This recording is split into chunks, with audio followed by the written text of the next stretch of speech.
with anyone. When I first started doing work with Mary, the thing that flipped it on the head for me was that the focus wasn't on lack, it wasn't on weakness, it wasn't on what you're not doing well, it was the opposite, which is very refreshing when I think you come through a world where the only focus is what can you fix, what can you do better. So I found it personally incredibly liberating, having an environment where we were all just focused on what we all do well. It makes you feel really confident. It helps you to see things in yourself that you weren't maybe paying attention to before.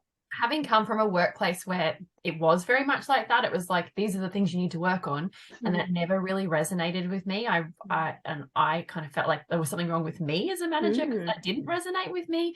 Then kind of having that validated by kind of working with Mary has made me go, oh no, I'm not crazy. It actually does make more sense to make people feel good, and because they will want to work harder, you know, develop themselves, blah, blah, all those types of things, as opposed to the constant, you need to do this and you need to do this and you haven't done this right and blah, blah, blah. It kind of changes the whole dynamic.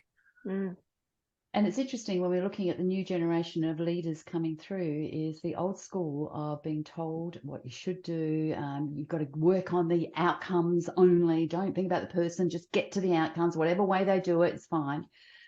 It's actually acknowledging the way people do it that creates more of it. And so we're actually changing a culture in workplaces with the hybrid model too. So where the other comment that people often say is, I can do this online, just like what we're doing here. We can have a conversation that's really meaningful and depthful, is that such a word? And deep and meaningful, that we can actually lead people into just thinking about their lives a little bit differently, or just doing a tweak of what they need to be doing.